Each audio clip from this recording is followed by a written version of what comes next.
okay, like, well, keep me posted on that sort of thing.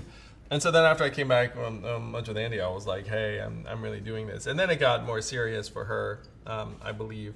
So she's like an awesome partner and deeply practical. So she just started thinking about very practical considerations. Jonathan wants to know how you guys met, like your relationship.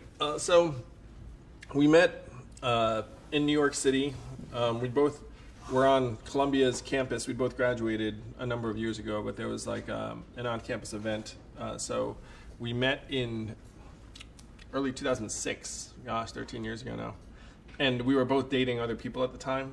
And so nothing transpired, obviously, because I was like, oh, well, and then a number of months later, she emailed me saying that a friend of hers was looking at taking a course at Manhattan Prep, the company I was the CEO of. To work, right? Yeah. And so, and then I was like, she was like, can you help her out? I was like, sure, I can help her out. And I was like, hope you and your boyfriend are doing well. And then she emailed saying like, oh, we're not together anymore. And I was like, oh, really?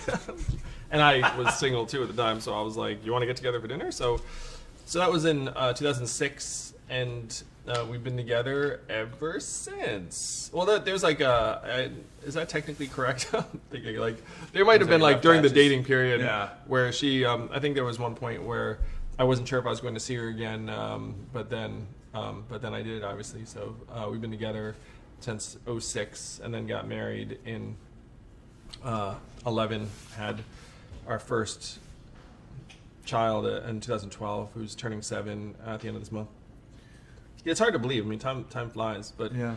But certainly there's like a before Evelyn and after Evelyn, in terms of like it just transformed my life completely in very incredible and positive ways. I mean, yeah, super grateful, Evelyn. You're totally not watching this because that's not just watching this is not something I'd ever be doing. Will she watch the highlights?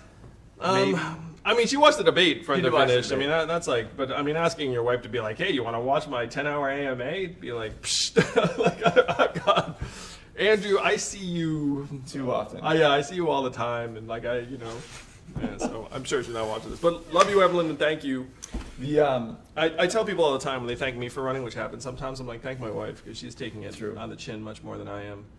So thank you, Evelyn. Love you. A different Tiffany has asked. Why you keep asking questions of Tiffany? This is a good question. What have been the most rewarding and most challenging parts for you and Evelyn in parenting and with the campaign too? Oh my! So this is fresh in my mind, but Evelyn just said something to me. Literally, I think it was yesterday, where she said 80% of parents with special needs children split up. No, I know it was. Is that real? Did you look that up? Well, she said it was 50% for parents generally, I think, but it was like 80% for parents with special needs kids. But still, that's a jarring stat, right? You hear that and you're just like, whoa. So there were very hard times when Christopher was small, where we're first-time parents, so you don't know what's normal. Right. But he was doing things that there was a part of me that was like, I'm not sure this is normal. Like just he would like dissolve into like shrieking about various things, had body control issues, and like had very negative reactions to various things. I remember vividly when I love both my children dearly, but when my second child woke up and didn't just immediately start screaming, I was like, oh, like, I thought that there was a chance that it wasn't totally normal for you just to like wake up and start screaming. So Christopher is on the autism spectrum. Yeah. But Dave, when did you know, or did Damien help you? Did having your second child help you figure out more about Christopher? We realized, we got Christopher diagnosed, I should say, or measured, evaluated, when he was about to turn 4. So for the first several years, there's just a lot of stress where when Christopher would wake up, he would, just scream. And so there's like a lot of screaming in the house. And if you did anything, like it'd be like the dumbest stimuli. No offense, Christopher, love you. But like, it'd be like texture change, like temperature change, like things that if you're around, you'd be like, this should not be a cause for a meltdown. But it was. And so there's just like so much stress in the house. And if you can imagine like a first time set of parents, or first-time mom in particular, because Evelyn, and I think this is true for moms, but they have like this special connection where it's like they kind of know what's going on with the kid. Right. And so what would happen with Evelyn is like Evelyn would and this could be bad on me, but I was just like, it'll be fine was like my general default posture. It's like, yeah, it'll be fine. Like, right. yeah, it'll be fine. And so she, to her credit, was like, got him evaluated, and then it was actually a big relief when we realized he was on the spectrum, and it explained a lot. And right. it made me feel like, oh, okay, like this actually makes me feel better. First time dad, yeah. Yeah, the first time dad, and Damien was like born, when Christopher was about 3, and so yeah, so that was some perspective too, because Damien was a more chill baby, not having much, you only have like 1 or 2 reference points, and so I understand why that stat is what it is, that 80% of parents with special needs right. get split up. I mean, it's just a hard thing. It's one reason why I'm so passionate about trying to support families and parents, because I think that there's a lot of humanity that gets swept under the rug where kids in particular are concerned. So some of the stats in my book that I had to triple check, 40% of American kids today are born to a single mom, unmarried parent. It was about 15% when I was growing up, and now it's 40%. And there are a lot of reasons why the marriage rate has declined the way it has, and some of them are very positive, like just more choices and freedom for women, and but then there are some really negative reasons, like why the marriage rate's declined, like right. just lack of steady economic opportunities, and and some other things. I mean, if you're a young person watching this right now, how many young people do you know who are concerned about ever having kids because they don't feel secure about their own future or livelihood? I mean, I think I know lots of young people. I know lots of young people who have that concern or anxiety, and it's actually grounded in the perverse and inhuman and punishing nature of our economy now, where like American fertility is at record lows, and you know what else? And you know what's at record highs? Financial security, people living paycheck to paycheck. If half of you can't afford an unexpected $400 bill, it's very hard to be like, let's have a kid. That's like not the move. That's not the move. So that stat blew me away. Like the sort of things you have sneaking suspicions about. Like when you dig into the numbers, you realize like, oh, like the numbers actually bear that out and confirm it in terrible ways. These were. I'm very passionate about trying to help right. people. If they want to have a family, you should have a family. Like we should support you. Like parents should get time off. Like everyone should have the chance to spend time with their kid, which would be like, hey, if you had a couple adults in the house and you're getting $1,000 a month, like that's $24,000 a year. Maybe one of you can actually spend time with that child. Like maybe like they're actually.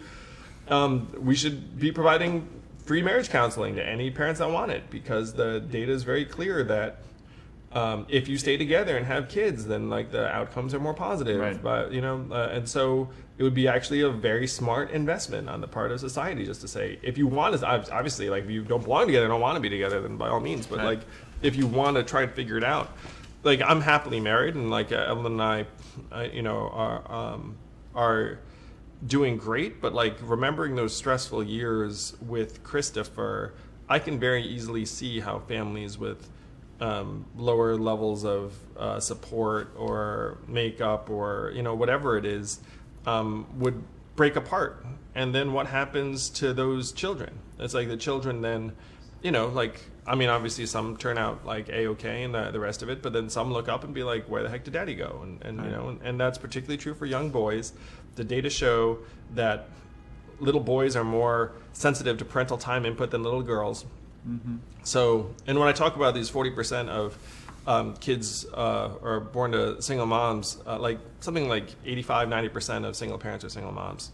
It's like 85%. That's crazy. So you're talking about tens of millions of kids who are going to be raised by single moms, and the data show that if the child's a little girl, and single mom, then they have super mom, and they look up and they think, okay, like girls and women are awesome, and outcomes are fine, in part because girls tend to be better at school at younger ages. And the data show that if you have a little boy and a single mom, then unfortunately the boy struggles because there's not a great male role model around. They're more sensitive to parental time input or the lack thereof. And if you have a single mom, she's likely to be working. More behavioral problems, more academic problems, lower levels of high school and college completion, and the rest of it. And so you have a society that's essentially, not exactly investing in our kids in a way that would set them up for long-term success and thriving. Right. We got one of those touching things in reading the questions. There were so many questions from the autism community.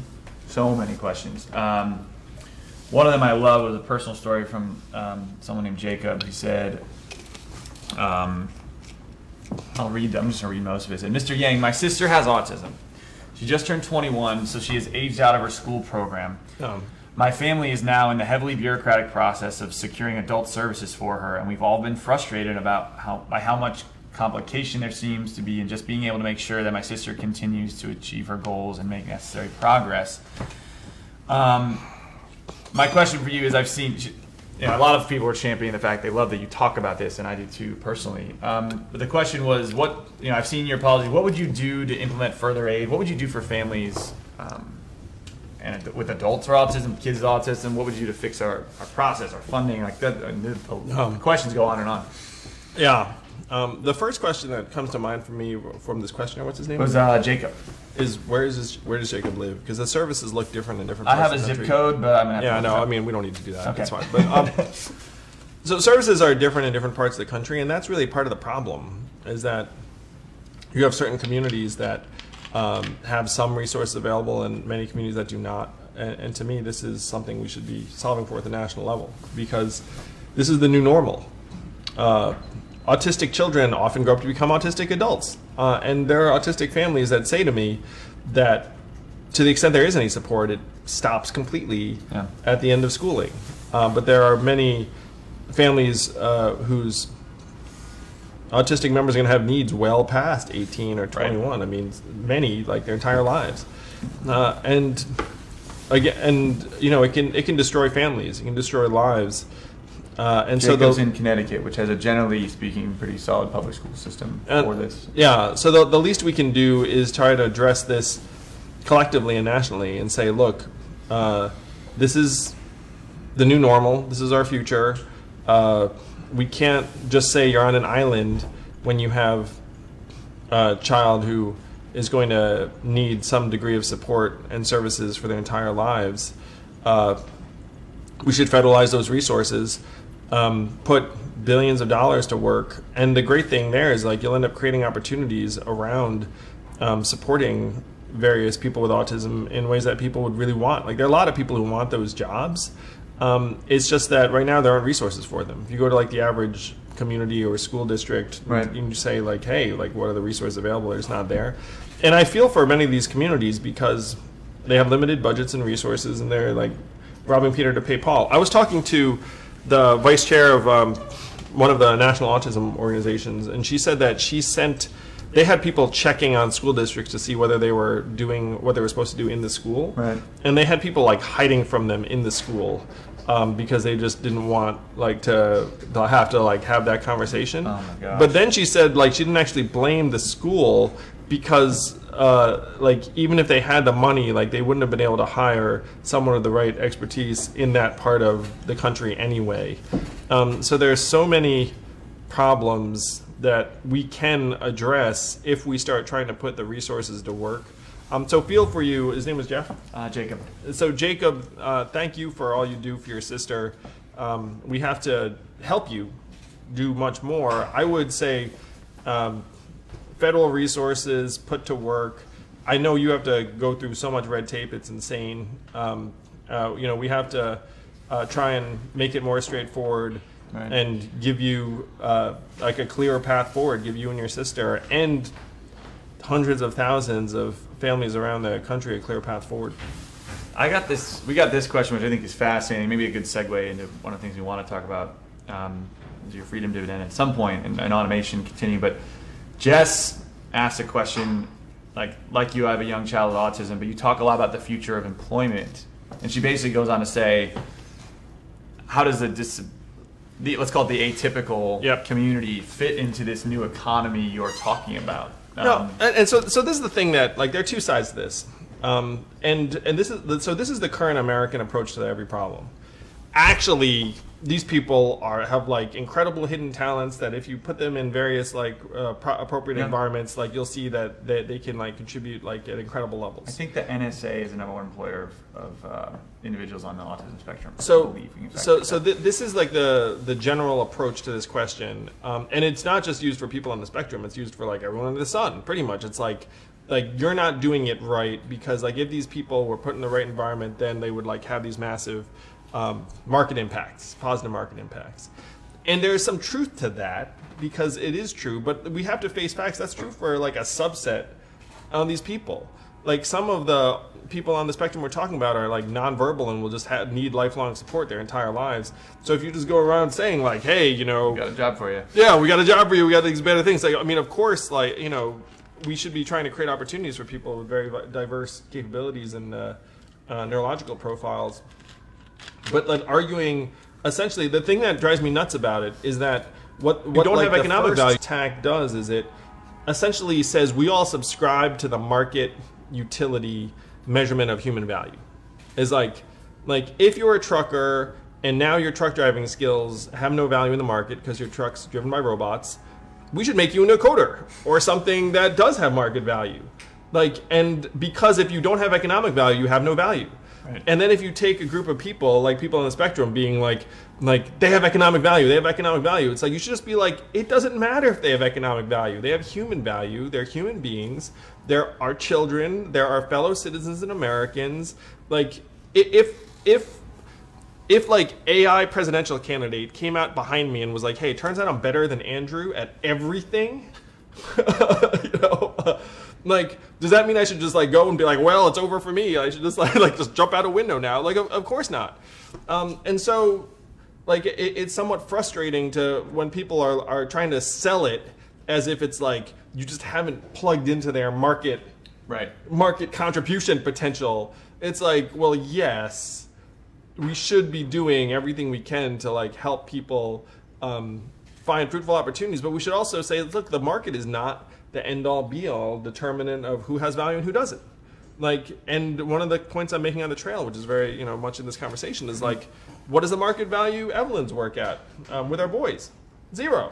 And we all know that's nonsense. And so, if you look up and say like the market is a highly imperfect determinant of what has value, the market will systematically undervalue parenting, nurturing, volunteerism, arts, creativity, most forms of journalism. Sorry, journalists, but like now, like it's heading in a nasty direction. Women and underrepresented minorities in many, many contexts. And so if you look at this and say, okay, some of these things are literally the most important things in our lives. Yeah, like relationships, like altruism, like anything that you think of as like the stuff of human existence. And this actually is the great tension that's tearing our country apart, is that we've all gotten brainwashed into this like market mentality. It's like, essentially your fault, adapt or die, brand yourself, like keep on hustling, like this thing. And then the market is like progressively zeroing out parenting. It's like, oh, I guess I'll never have a kid.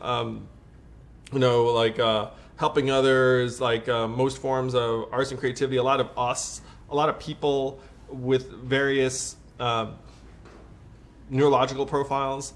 And so this is like the great schism. And one of the big themes of my campaign is like, look, the market sometimes gets things terribly, terribly wrong. If we follow it too long, we are screwed. Right. And we need to try and get the market aligned over here. Or in some cases, just ignore the market. Just be like, hey, you know what?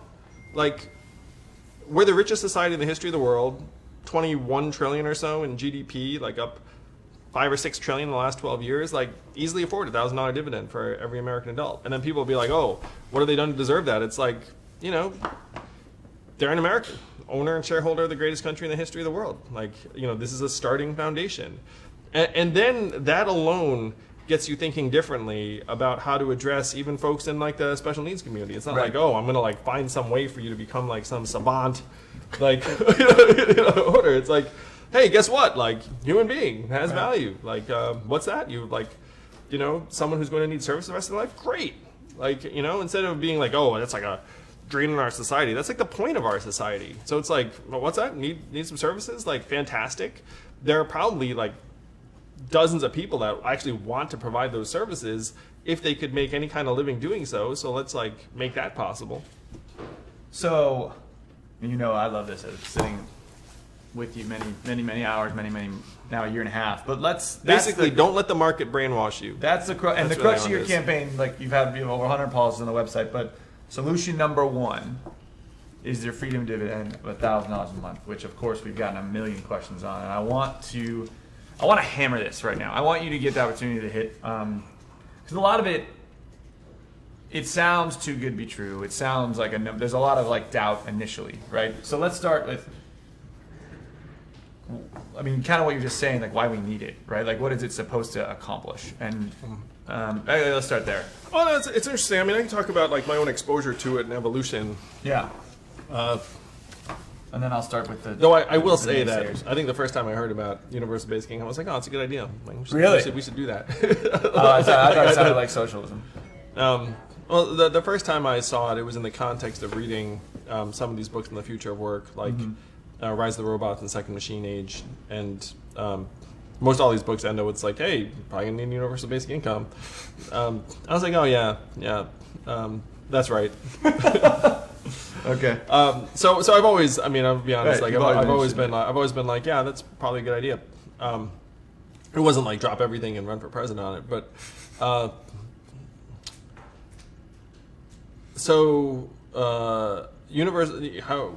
could get started. So universal basic income is not Andrew Yang's idea. It's Thomas Paine's idea, Martin Luther King's idea.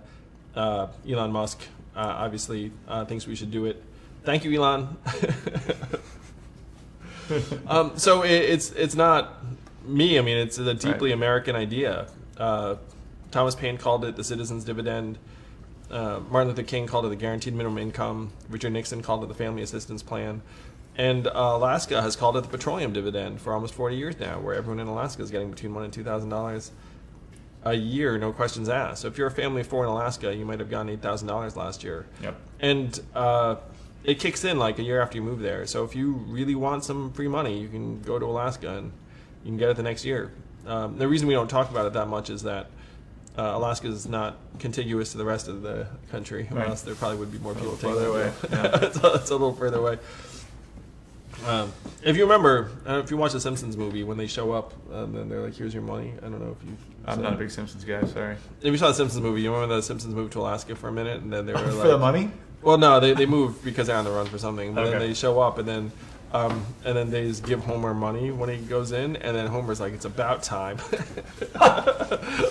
Okay, so all right, $1,000 a month, great.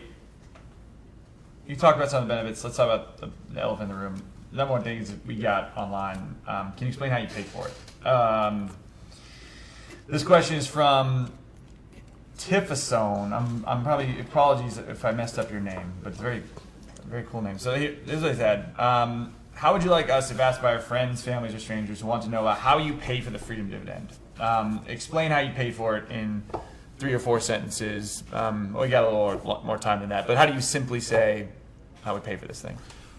All right, so there are 4 ways you can think of getting the money. But number one is, right now we have the biggest companies in our country that are paying 0 or near 0 in taxes. Amazon, $1 trillion tech company, 0 in taxes. Netflix, 0 in taxes.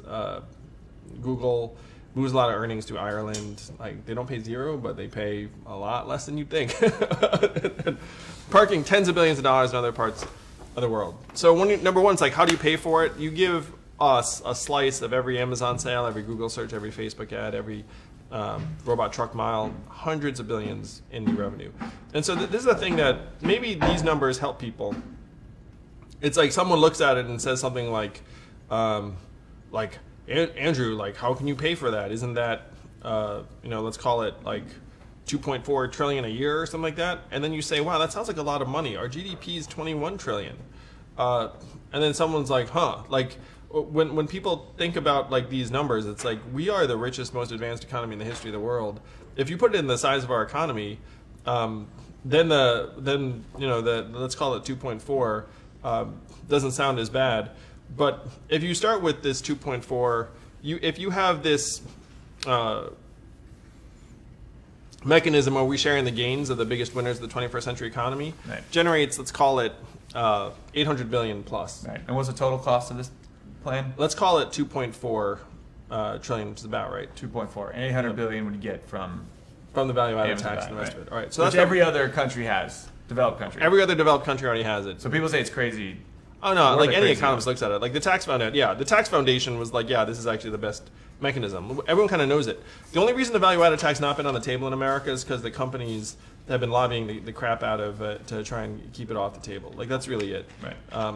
All right. So then you're like, okay, 800 billion is not 2.4 trillion. So what's up with that? And you're like, oh, well, here's where some of the magic occurs. After you put the money into our hands, we spend it.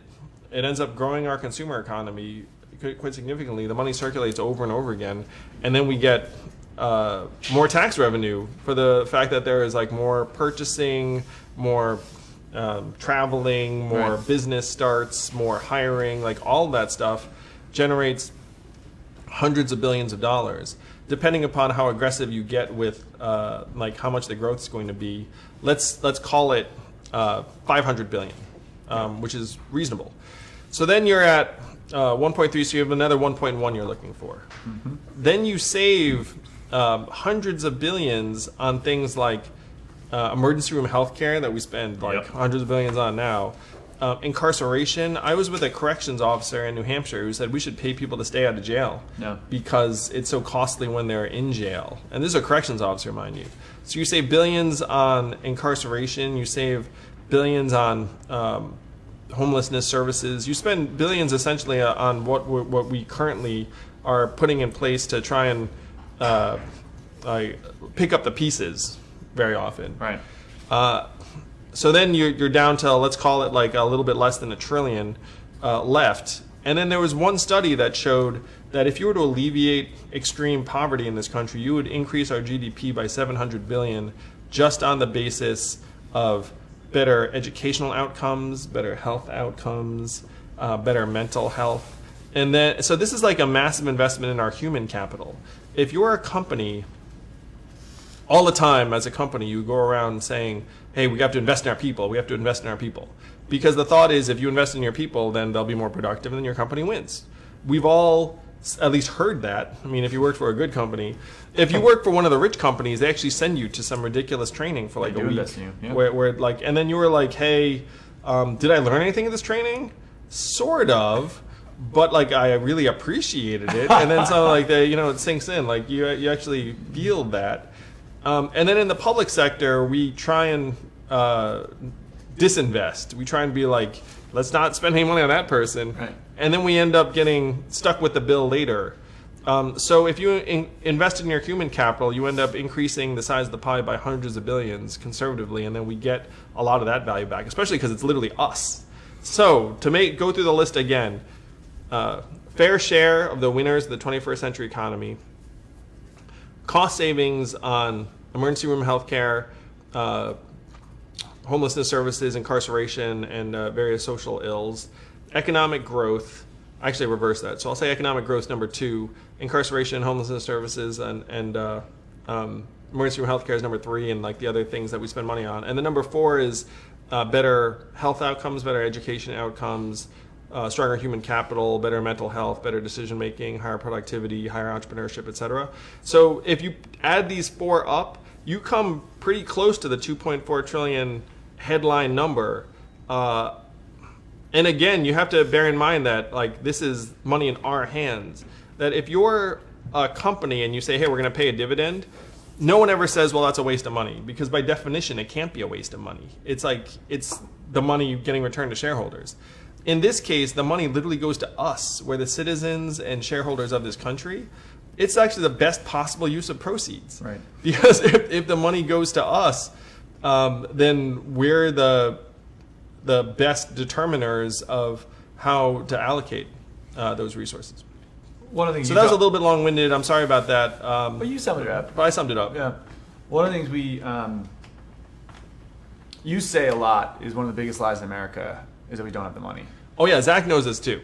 Biggest lies in America is we don't have the money. And there's like this, there really is some very strange stuff going on where people, another way, it's like people say like, how do you pay for it? You could say this: how did we pay for the $4 trillion bailout of Wall Street? Do you remember voting for that? Remember getting the referendum being like, do you want to vote for the $4 trillion bailout? Do you remember anyone caterwauling about where you're going to get the money? Do you remember that? I don't. No, it was like, hey, the banks need $4 trillion. Let's do it. Let's pull that. Let's pull the lever. And during that time, and it was a tough time, like literally our society was on the precipice, so you can't Monday morning quarterback it too much. But if you had a choice between bailing out the banks and trying to keep more Americans in their homes, like let's say forgiving some of the mortgage debt and the rest of it, in my mind, you should definitely have done some of the latter. But that is not what we did. We said $4 trillion for the banks, and then That was that. Yeah, and that was that. And so if someone's like, "How are you going to pay for it?" It's like you can be like, "Well, like I don't remember anyone like stressed about how to bail the banks for $4 trillion, right. or just now with the latest round of corporate tax cuts, it's like $1.5 trillion, and then people look around being like, "Where do you get the money?" It's like, if you gave us the money, and we all know this, if you give us the money, we'd spend it. It actually goes back in the economy like exactly the way you'd want it to go. Right. If you forgive $1.5 trillion in corporate taxes, how much of that gets in the economy? I'll tell you how much got into workers' hands. 6%. The majority of the $1.5 trillion went to share buybacks and like boosting stock prices and the rest of it, which ends up benefiting the top 20% of Americans. And so, we're doing things in the most dumbass, inefficient way possible. And the only reason for it would be like if your goals were not actually to do right by your people. It was just to like enrich a select group of Americans. Because it's obvious, if you wanted to do right by the economy and our citizens, you just put the money in the hands of people, and then that'd be like it'd just be much more effective as an economic boost. And we're gonna get there because Ray Dalio just came out yesterday. I don't know if you saw this stuff. I did not see this.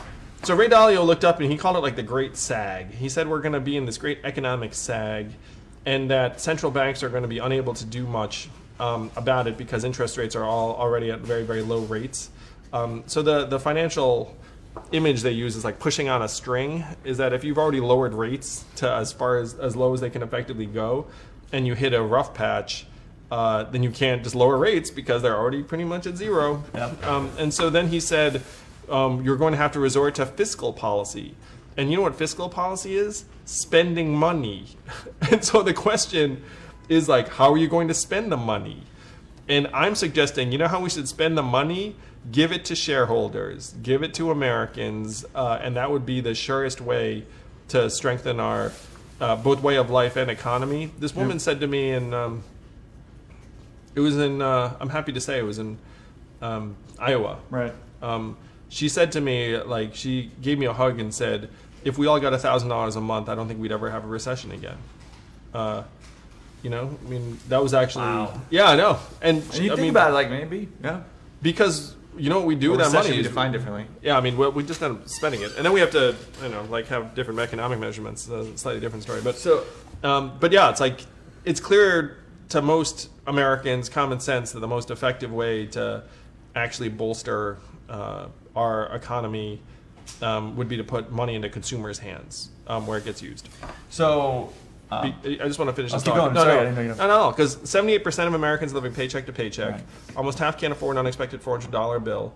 You put money into that American's hands, they're going to spend it. Yeah. You know what I mean? And they're going to spend it on basic things that keep the economy humming. If you put $1,000 into Jeff Bezos' bank account, economic non-event. No one would even notice. You just change one digit in like one of his accounts somewhere. No one would even notice. You put $1,000 in the hands of the average American who's just like, trying to make ends meet and like trying to figure it out, like maximal impact. So one thing I will say is when we were first starting, we had looked at millions of different ways to pay this, or hundreds of different ways to pay this thing, and we found like the ones you have we thought like the most efficient, most effective. But there's a lot of ways you could actually pay for this thing. Yeah, I mean there are other things too that are part of, and we don't talk about it because there's like they complicate life. Right. But data dividend, it's like if we get data check, it like gets built into the freedom dividend. Yeah. Our data is now worth more than oil. How much of that value you're seeing it. We have a carbon fee and dividend, but that money is getting used to try and move us towards more renewable. Right. But there are a lot of different revenue sources, and right now we have just like the dumbest system, and then we're arguing over how to sort of like tweak the dumb system, and it doesn't make any sense. I said to someone, Amazon, $1 trillion tech company, Jeff Bezos is worth $120 billion or so. It's like I could increase the marginal tax rate 70, 75, 80%. How much of Jeff Bezos' $120 billion would I see? Next to nothing of it, because he's not an idiot. He's not going to be like, I'm going to get paid $10 billion my paycheck this year. You get $8 billion of it. Like, of course not. He probably pays himself something nominal. Most of his wealth is in Amazon stock. Right. If you want to get some of that money, what you do is you put a toll on Amazon sales, and then you like pump, tens, hundreds of billions of dollars into the public coffers. It's like a much more effective way than like crowing about the income tax. The income tax would nail like the town dentist. Like that's not where the money is. I mean, there's some, but yeah. there's some, but like the trick that they're pulling is they're trying to pit us against each other and ourselves. It's like that's not like there's a saying where it's like, why did I rob the bank? Because that's where the money is. Like you have to go where the money is, right. And like the town dentist has a little money. It's not your guy or gal. But Jeff's got his $120 billion and his company's worth $1 trillion, and anyone who's in that space complains about the fact, and this is totally legitimate. Amazon doesn't even need to make money. How can you compete with a company that doesn't need to make money? It's pretty freaking hard. The ironic thing is someone who complained to me about this was like a Walmart employee. Jeez. Walmart's like, how can we compete with Amazon? They don't even make money, and like everyone was like, wow, Walmart just like squashed the heck out of all the mom and pop retailers, and they were like, how can you compete with Walmart? Smoked, yeah. And then they're looking up at Amazon, being like these guys don't even need to like report quarterly profits, and they still get $1 trillion valuation.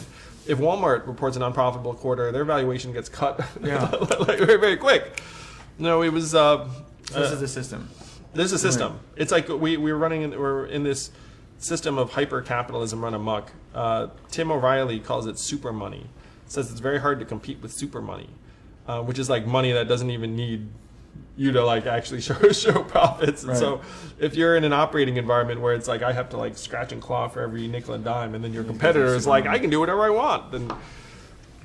So all right, I think we covered paying for it. One of the biggest questions you got is on inflation. What happens to an economy when you put $1,000 a month in everybody's hands? And so Ed asked this question. He said,